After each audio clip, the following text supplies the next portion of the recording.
మన inner peace YouTube ఛానల్లో అతీష ప్రజ్ఞావేదం సెషన్స్లో ఈరోజు ఎపిసోడ్కి మీ అందరికీ స్వాగతం అండి.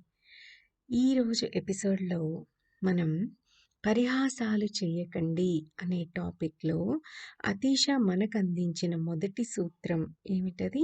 విషాహారాన్ని వదిలేయండి అన్న సూత్రం గురించి మనం లాస్ట్ వీక్ నుంచి ఆ సూత్రం యొక్క ఎక్స్ప్లెనేషన్ చెప్పుకుంటున్నాం కదా. సో నేను ఒక మానవుణ్ణి అని మాత్రమే మనం అనుకోగలగాలి అని చెప్పుకున్నాం. ఏ మాత్రం వివేకం మనలో ఉన్నా ఓ సాధారణమైన మనిషిని మాత్రమే నేను అని మనం అనుకోవాలి. మన తెలివితేటలు బాగా పెరిగాక, అంటే ఆధ్యాత్మికంగా మన తెలివితేటలు బాగా పెరిగాక మనం ఒక ఉనికి మాత్రమే అనే విషయాన్ని మనం గ్రహించగలగాలి. ఆ ఉనికిలోనే మొత్తం సర్వము చేరతాయి కదా. చెట్లు, పర్వతాలు, నదులు, నక్షత్రాలు, పక్షులు, జంతువులు అన్నీ కూడా ఆ ఉనికిలోకే వస్తాయి కదా. ఆ ఉనికే మనము అన్న గ్రహింపు మనకి కలగాలి. మనం పెరుగుతూ ఉండాలి. అలాగే మన లిమిటేషన్స్‌ని కూడా మనం పెంచుకుంటూ ఉండాలి. అలా మనం విస్తరించాలి. ఇలా మనం ఆహారాల గురించి కొంత వివరణ లాస్ట్ ఎపిసోడ్‌లో మనం డిస్కస్ చేసుకున్నాం. సో మానవత్వం ఏ సిద్ధాంతాల్లోకి ఒదిగి ఉండదు. సో అన్ని మహాశయాలు, సిద్ధాంతాలు మానవుణ్ణి ఎలా నిలబెడతాయి? అంగవిహీనుడిగాను, అవిటివాడిగానే నిలబెడతాయి అని చెప్పుకున్నాం మనం. సో అలా చెప్పుకుంటూ లాస్ట్ ఎపిసోడ్ ఎండ్ చేశాం. ఈ యొక్క సూత్రం ఏంటది? విషాహారాలను వదిలేయండి అనే సూత్రం గురించి ఓషో మనకి ఇంకా వివరంగా ఎక్స్‌ప్లెయిన్ చేయబోతున్నారు. అదేమిటో చూద్దాం. మనం ఎలా ఉండాలి? ఒక మానవుణ్ణి నేను, సాధారణమైన మనిషిని మాత్రమే నేను, ఉనికిని మాత్రమే నేను అనే స్థితికి మనం వెళ్ళగలగాలి. సో ఓషో ఏమంటున్నారంటే, ఒక క్యాథలిక్‌గా ఉండకండి, ఒక కమ్యూనిస్ట్‌గా ఉండకండి. మామూలుగా సామాన్య మానవుడిగానే ఉండండి చాలు. ఈ మతాలన్నీ అంటే ఇవన్నీ వేషాలే. ఇవన్నీ కూడా హానికరాలే అని ఖచ్చితంగా మనకి చెప్తున్నారు ఓషో. కాలక్రమంలో క్రమేపీ మనం ఈ వేషాలలో మునిగిపోతాం. సో మన రక్తంలోకి, మన ఎముకల్లోకి, వాటి మధ్య ఉన్న గుజ్జులో కూడా ఈ విషాలు ఇంకిపోయున్నాయి. నేను క్యాథలిక్‌ని, నేను హిందువుని, నేను బౌద్ధుడిని, నేను జైనుడిని, నేను చైనీయుడిని, నేను భారతదేశవాసిని, ఇట్లాంటివన్నీ. సో ఈ విషాలను మన నుంచి తొలగించుకునే ప్రయత్నంలో మనం ఎప్పుడూ అప్రమత్తంగా ఉండి తీరాలి. మనం ఏ కొంచెం ఎరుకలో లేకపోయినా ఈ విషాలన్నీ మన మీద దాడి చేసి మనలో ఇంకిపోతాయి. సో మనస్సు విషపూరితమైనంత తీవ్ర స్థాయిలో శరీరం విషపూరితం కాదు అంటారు ఓషో. శరీరం అనేది ఓ సామాన్య ఆల ఆలవాలం మాత్రమే కాబట్టి అది అంత విషపూరితం కాదు. మనస్సు విషపూరితమైనంత తీవ్ర స్థాయిలో శరీరం విషపూరితం కాదు అంటున్నారు. ఎందుకు అంటే శరీరాన్ని మనం సులభంగా పరిశుభ్రం చేసుకోవచ్చు. మనం మాంసాహారాన్ని తింటూ ఉంటే ఆ ఆహారాన్ని వదిలేయవచ్చు. అదో పెద్ద ఘనకార్యం ఏమీ కాదు కదా. మాంసాహారాన్ని విడిచిపెట్టిన తరువాత కేవలం 3 నెలల్లోనే మాంసాహారం మనలో నింపి ఉంచిన విషాలన్నీ, ఆ మాంసాహారం తినడం వల్ల మన శరీరంలో నిండి ఉన్న విషాలన్నిటినీ మన శరీరాన్ని వదిలిపెట్టి వెళ్ళిపోతాయి. అర్థమైందా? మాంసాహారాన్ని మనం తినటం ఆపేసిన 3 నెలల్లో ఆ మాంసాహారం మన శరీరంలో నింపి ఉంచిన విషాలన్నిటినీ 3 నెలల్లో శరీరం ఆటిని క్లీన్ చేసేసుకుంటుంది. ఆ విషాలన్నీ శరీరాన్ని వదిలిపెట్టి వెళ్ళిపోతాయి. సో, సామాన్యమైన విషయమే కదా ఇది. సో, దేహ నిర్మాణం అత్యంత సంక్లిష్ట, సమస్యాత్మక పూరితం కాదు అంటారు ఓషో. సో, మానసిక ఆవరణలోనే సమస్యలన్నీ పోగై ఉంటాయి. శరీరం పరిశుభ్రం చేసేసుకుంటుంది. కానీ మానసిక ఆవరణలోనే ఉన్నాయి అసలు ప్రాబ్లమ్స్ అన్నీ. ఒక జైన సన్యాసి ఎప్పుడు మాంసాహారాన్ని భుజించడు. ఏ విషాహారాన్ని ఎప్పుడు తీసుకోడు. కానీ జైనం అనే విషంతోనే అతడి మనసు పరిపూర్ణంగా నిలబడి మిగతా వారికన్నా ఎక్కువగా కాలుష్యమైపోయి ఉంటుంది. నిజమైన విడుదల ఎప్పుడుంటుందంటే అన్ని ఆశయాల నుంచి విముక్తిని సాధించినప్పుడే. ఏ ఆశయాలు లేకుండా మామూలుగా జీవించలేరా? ఈ ఆశయాలన్నీ ఎందుకోసం? ఈ ఆశయాల అవసరం ఏముంది? ఆ ఆశయాల అవసరం ఏముంది?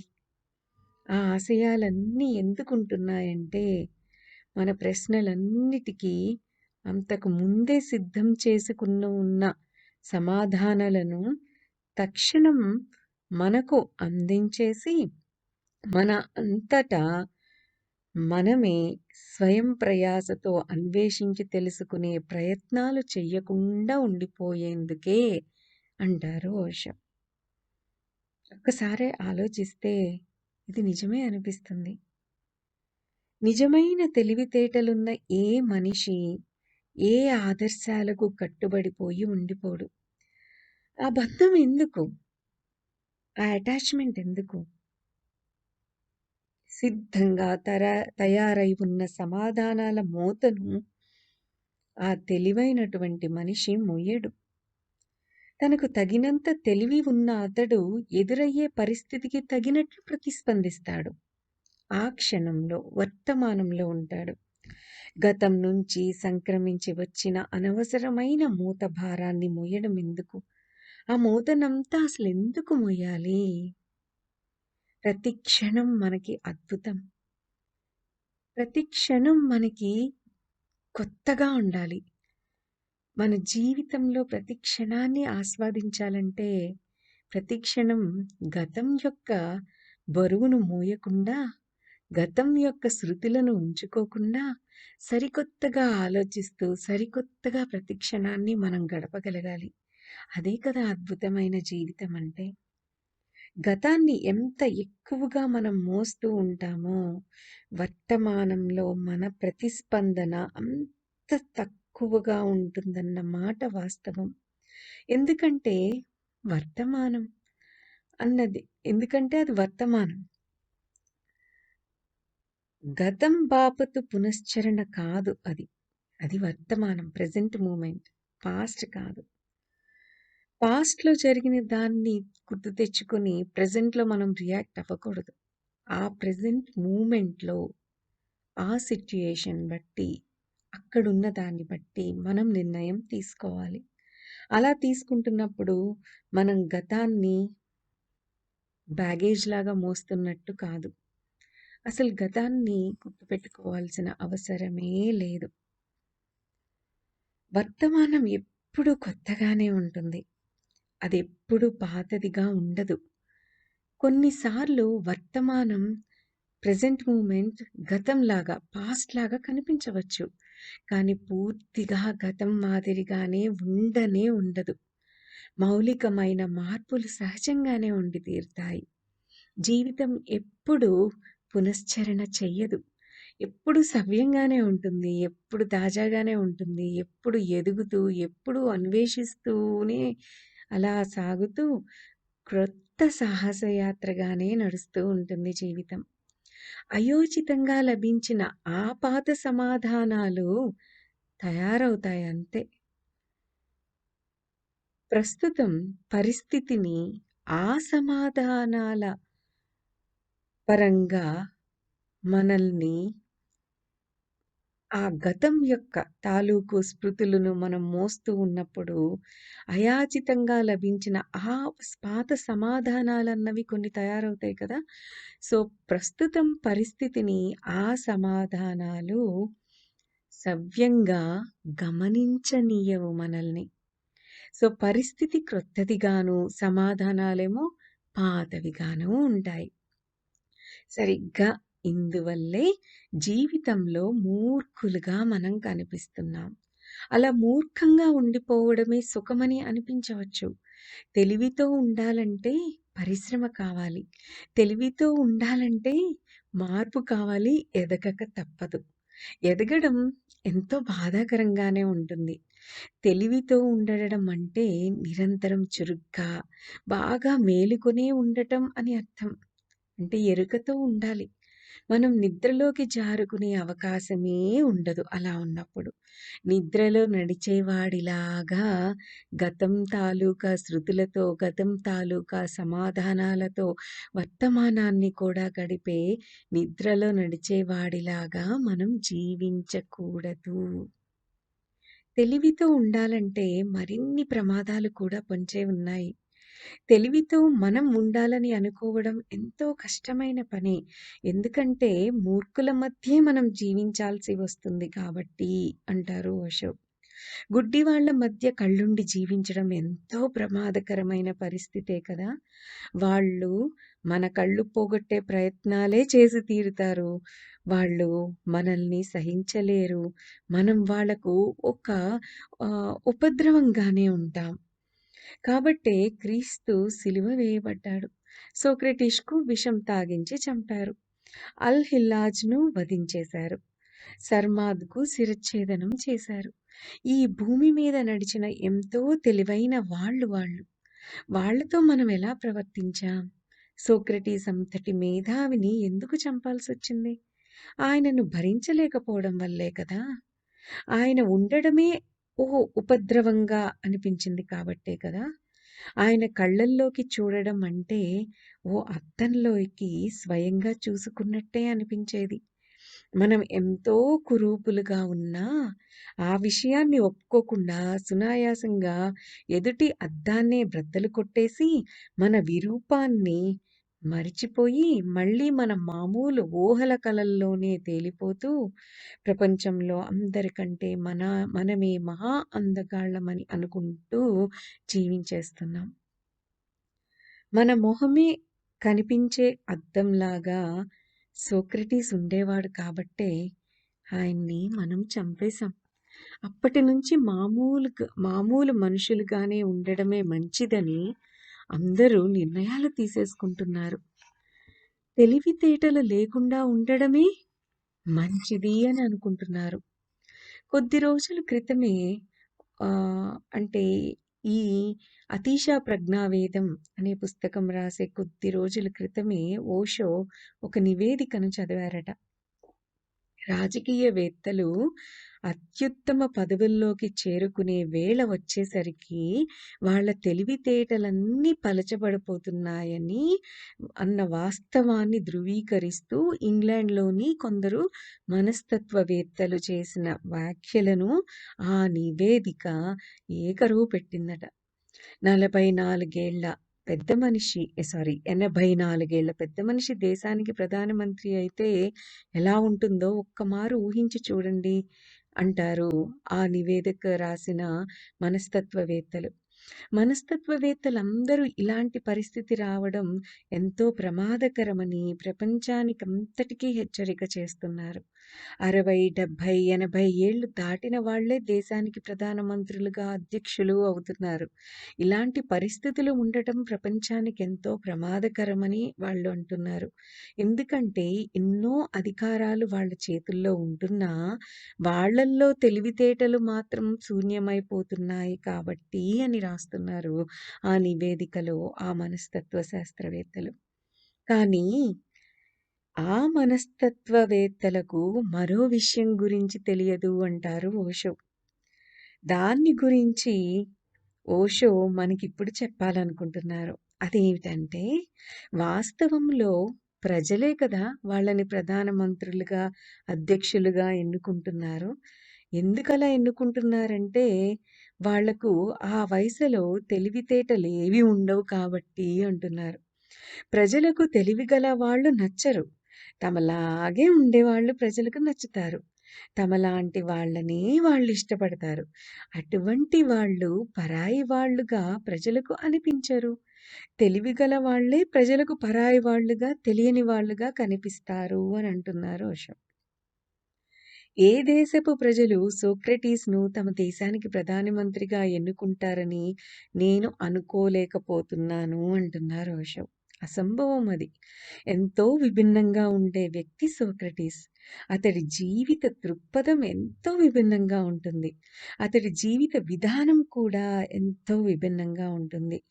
సునిశిత విషయ పరిజ్ఞానం అతడిది. ఎంతో గంభీరంగా ఉండే వ్యక్తిత్వం అతడిది. ఏ దేశము ఆయనకు పదవిని కట్టిబెట్టగలడం సాధ్యం కాదు. ఆయన్ని ప్రధానమంత్రిగా ఎన్నుకునే ధైర్యం ఏ దేశానికి ఉండదు. ఆయన ప్రధానమంత్రి అయితే దేశం అల్లకల్లోలం అయిపోతుంది కనుక. కనిపించే ప్రతి విషయాన్ని, ప్రతి మనిషిని ఆయన సంస్కరించే ప్రయత్నాలే చేస్తారు కనుక. అలా సంస్కరించాల్సిన అవసరం వాస్తవంలో ఉంది కనుక. అందుకని అలాంటి తెలివిగల వాళ్ళని ప్రజలు ప్రధానమంత్రిగా ఎన్నుకుంటారని నేననుకోవడం లేదు అంటున్నారు ఓషో. ఈ భ్రష్టు పట్టిపోయి ఉన్న సంఘాన్ని సంపూర్ణంగా నిర్మూలించాలి. అప్పుడే ఓ నవ్య సంఘ పునఃసృష్టి సాధ్యమవుతుంది. ఉన్న సంఘాన్నే సంస్కరించడం వల్ల మేలేం జరగదు. శిథిలమైపోతున్న సంఘాన్ని ఇదివరకే ఎన్నోసార్లు మనం శతాబ్దాల నుంచి పునరుద్ధరిస్తూనే ఉన్నాం. సంఘాన్ని నిలబెట్టే ఏ ఊతలు, ఏ పునరుద్ధరణలు, ఏ వెళ్ళవేతలు కార్యక్రమాలు ఇక అక్కర్లేదు. ఈ సంఘాన్ని సంపూర్ణంగా నిర్మూలించడమే మన ప్రస్తుత కర్తవ్యం. ఓ నవ్య సమాజాన్ని మనం సృష్టిద్దాం. ఓ నవ్య మానవుణ్ణి మనం పట్టుకుందాం. ఓ క్రొత్తదనానికి మనం జన్మనిద్దాం. ఓ క్రొత్త మనసును, ఓ క్రొత్త ఎరుకను మనం సృష్టిద్దాం అంటున్నారు ఓషో. మూర్ఖులకే పట్టం కట్టబెడతారు.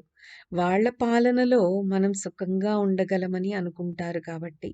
ప్రస్తుతం మన దేశం అంటే ఈ అతీషా ప్రజ్ఞావేదం రాస్తున్న సమయంలో మన దేశం మొరార్జీ దేశాయ్ ప్రధానమంత్రి కింద ఎంతో సుభిక్షంగా, క్షేమంగా ఉంది అని అంటున్నారు ఓషో.